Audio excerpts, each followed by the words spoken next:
আসসালামু আলাইকুম প্রিয় বন্ধুরা, আমি এই মুহূর্তে শাহ আলম কাঁচা বাজারের মধ্যে আছি। এটা একটা কাঁচা বাজার।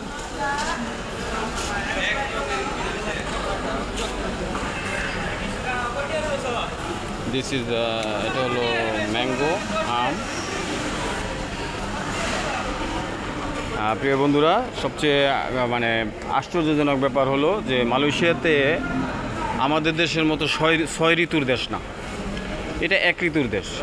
মালয়েশিয়াতে সবচেয়ে অদ্ভুত ব্যাপার হলো এটা যে একদিক দিয়ে আম পাকতেছে, আরেক দিক দিয়ে নতুন ফুল, আমের ফুল বা বইল যেটা আমরা বলি, সেটা আবার আসতেছে, গাছের মধ্যে ধরতেছে।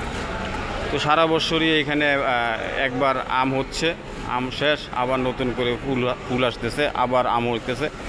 তো বাই সার্কেল এটা হইতেছে। আসলে ব্যাপারটা হলো যে এটা হলো এক ঋতুর দেশ। এখানে সব সময় সব ফসলই ফলে।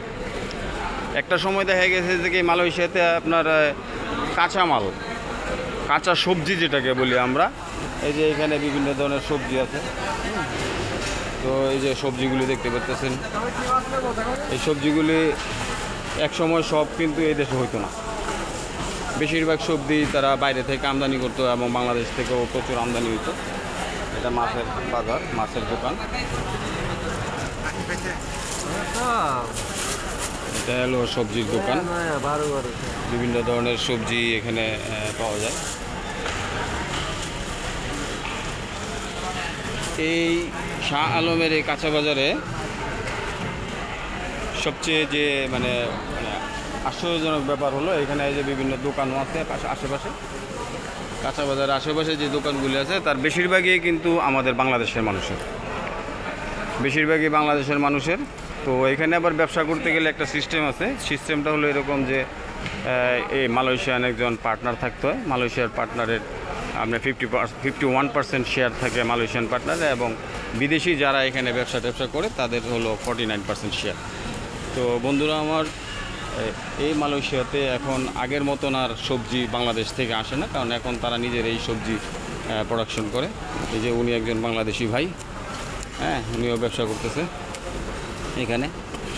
তো বেশিরভাগ ব্যবসায়ী আর কি শাহ আলমে আমি দেখলাম যে শতকরা 40% ব্যবসায়ী এককভাবে বাংলাদেশি, বাকিরা চাইনিজ, মালয় এবং অন্যান্য দেশেরও আছে। তো যেটা ষড় ঋতুর দেশ আর এক ঋতুর দেশ, এর মধ্যে পার্থক্যটা হলো যে সারা বছরই মালয়েশিয়াতে না শীত না গরম এরকম একটা আবহাওয়া থাকে। প্রচুর গাছপালা আছে এখানে এই দেশে। এই গাছপালার কারণে প্রতিদিন কোনো না কোনো স্থানে বৃষ্টি হইতেছে, এবং বৃষ্টি ছাড়া মালয়েশিয়াকে কল্পনা করা যায় না। এবং এখানে খুব বেশি গরমও না, খুব বেশি শীতও না।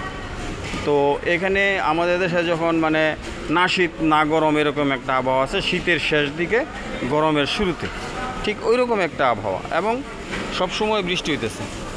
যার জন্য মালয়েশিয়াতে আপনি যখনই আসেন শীতের কাপড়ের প্রয়োজন নাই, শীতের কাপড়ের দরকার পড়ে না, কিন্তু গরমের কাপড়েরও নর্মাল আর কি, নর্মাল একদম।